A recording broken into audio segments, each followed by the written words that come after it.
Hello, నేను సుమతి. మీరు lunch box వార్తలు వింటున్నారు.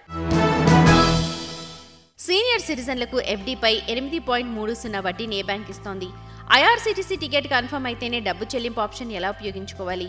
దేశంలో చక్కెర ఉత్పత్తి ఎంత తగ్గింది? దీని కారణాలేంటి? ఇవే కాకుండా ఇతర బిజినెస్ వార్తల్ని చూద్దాం ఇవాల్టి లంచ్ బాక్స్లో. భారతీయ పాస్పోర్ట్ బలం కొంతమేర తగ్గింది. పవర్ఫుల్ పాస్పోర్ట్ల విషయంలో గతంలో 80వ స్థానంలో ఉండగా ఇప్పుడు ఇది కొన్ని స్థానాలు దిగజారి 85వ స్థానానికి చేరుకుంది.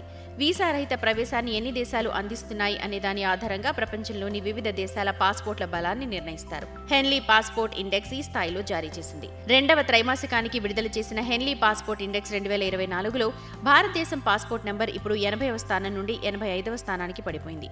భారతీయ పాస్పోర్ట్ హోల్డర్లు అంటే భారతదేశ ప్రజలు 62 దేశాలకు వీసా రహిత యాక్సెస్ పొందొచ్చు. ఆ దేశాల్లో భూటాన్, బ్రిటిష్ వర్జిన్ దీవులు, Barbados, Thailand, Jordan, Malaysia, Maldives, Sri Lanka, Mauritius, Indonesia మొదలైనవున్నాయి. మధ్యంతర బడ్జెట్ ప్రతిపాదనలకు తగ్గట్టుగా 2015-16 మదింపు సంవత్సరం వరకు ఉన్న పన్ను నోటీసుల ఉపసంహరణకు కేంద్ర ప్రత్యక్ష పన్నుల బోర్డు సిద్ధమవుతోంది. అప్పటి వరకు ఉన్న ఆర్థిక సంవత్సరాలకు సంబంధించి ఒక్కో పన్ను చెల్లింపుదారు 1,00,000 దాకా ఉన్న పన్ను బకాయి నోటీసులను వెనక్కి తీసుకోవాలని నిర్ణయించింది. బడ్జెట్ ప్రసంగంలో ఆర్థిక మంత్రి నిర్మలా సీతారామన్ మాట్లాడుతూ పన్ను బాకీ నోటీసులు నిజాయితీ ఉన్న పన్ను చెల్లింపుదారులకు ఇబ్బందిగా మారినందున నిర్ణీత మొత్తాల్లో ఉన్న పన్ను బాకీ నోటీసులను వెనక్కు తీసుకునేందుకు ప్రతిపాదిస్తున్నట్టు తెలిపారు. ఇందులో భాగంగా 2010-11 ఆర్థిక సంవత్సరం వరకు 25,000 మేర, 2011-12 నుంచి 2015-16 నాటికి ఉన్న 10,000 లోపు విలువ ఉన్న నోటీసులను వెనక్కు తీసుకుంటామని పేర్కొన్నారు. వీటి విలువ మొత్తం 3,500 కోట్ల మేర ఉంటుందన్నారు. ప్రస్తుత మార్కెటింగ్ సంవత్సరం 2023-24లో ఫిబ్రవరి 15 నాటికి దేశంలో చక్కెర ఉత్పత్తి 2.48% తగ్గి 22.3 మిలియన్ టన్నులకు చేరుకుంది. క్రితం ఏడాది ఇదే కాలంలో ఇది 22.93 మిలియన్ టన్నులుగా ఉంది. ఇండియన్ షుగర్ మిల్స్ అసోసియేషన్ గణాంకాల ప్రకారం ప్రస్తుత మార్కెటింగ్ సంవత్సరంలో చక్కెర ఉత్పత్తి 10% క్షీణించి 33.05 మిలియన్ టన్నులకు చేరుకోవచ్చు. ఇది గత ఏడాది 36.62 మిలియన్ టన్నులు. ఐఎస్ఎంఏ ప్రకారం ఫిబ్రవరి 15 వరకు మహారాష్ట్ర, కర్ణాటక, గుజరాత్, తమిళనాడులో చక్కెర ఉత్పత్తి తక్కువగా ఉంది. అయితే ఈ కాలంలో యూపీలో చక్కెర ఉత్పత్తి 67.7 లక్షల టన్నులకు పెరిగింది. ఏడాది క్రితం ఇదే కాలంలో ఇది 61.2 లక్షల టన్నులుగా ఉంది. ఈ కాలంలో దేశంలో దాదాపు 505 ఫ్యాక్టరీలు నడుస్తున్నాయి. టీపీఏపీ అంటే థర్డ్ పార్టీ అప్లికేషన్ ప్రొవైడర్గా మారడానికి పేటీఎం, యాక్సిస్ బ్యాంక్ ఈ వారం ఎన్పీసీఐకి దరఖాస్తు చేశాయి. వారు దాని ఆమోదం పొందినట్లయితే పేటీఎం దాని యూపీఐ సేవను కొనసాగించగలదు.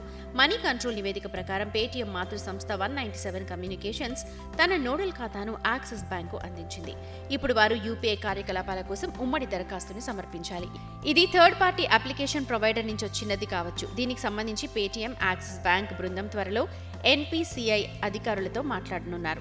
నివేదిక ప్రకారం ఈ సమావేశం ఈ వారంలో జరిగే అవకాశం ఉంది. ప్రస్తుతం పేటీఎం తన యూపీఐ సేవను పేటీఎం పేమెంట్ బ్యాంక్ ద్వారా అందిస్తోంది. అయితే ఆర్బీఐ ఈ పేటీఎం బ్యాంక్ ని నిషేధించింది.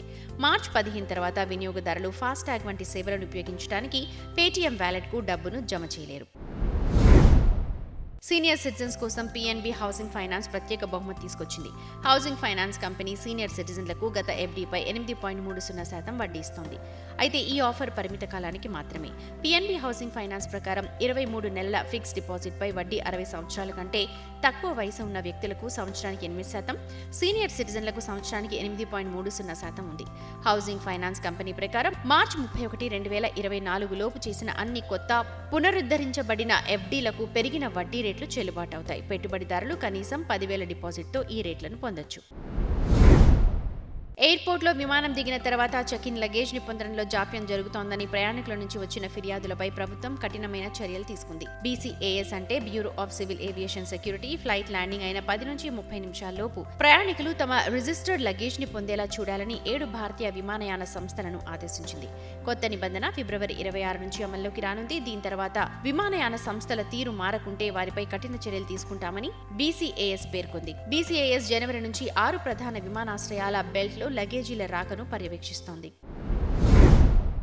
ఐఆర్సీటీసీ యాప్ లేదా వెబ్సైట్ ద్వారా టికెట్ బుక్ చేసుకున్నాక కన్ఫర్మేషన్ రాకపోతే డబ్బులు చెల్లించాల్సిన అవసరం లేదు. టికెట్ కన్ఫర్మ్ అయ్యాకే కట్టొచ్చు. ఆటోపే అనే ఈ ఫీచర్ ఐఆర్సీటీసీ పేమెంట్ గేట్వేలో మాత్రమే అందుబాటులో ఉంటుంది. ఇతర గేట్వేల నుంచి డబ్బులు చెల్లిస్తే ఈ సదుపాయాన్ని ఉపయోగించడం సాధ్యం కాదు. టికెట్ కన్ఫర్మ్ అయ్యాక యూపీఐ, క్రెడిట్, డెబిట్ కార్డుల ద్వారా డబ్బులు కట్టొచ్చు. డబ్బు ఆటోమేటిక్గా డెబిట్ అవుతుందని ఐఆర్సీటీసీ చెప్తోంది. వెయిటింగ్ లిస్ట్, తాత్కాలిక లిస్ట్లో ఉన్న వారికి ఆటో ఫీచర్ ఎంతగానో ఉపయోగపడుతుంది. ఇవి ఈ రోజు లంచ్ బాక్స్ కబర్లు. మరిన్ని బిజినెస్, ఫైనాన్స్ వార్తలతో రేపటి లంచ్ బాక్స్ కబర్లతో కలుద్దాం. అంతవరకు రేడియో మనీ 9 వింటూనే ఉండండి. మరిన్ని పర్సనల్ ఫైనాన్స్ వార్తలు, విశేషాల కోసం మనీ 9 యాప్ని ఇప్పుడే డౌన్లోడ్ చేసుకోండి. Thank you.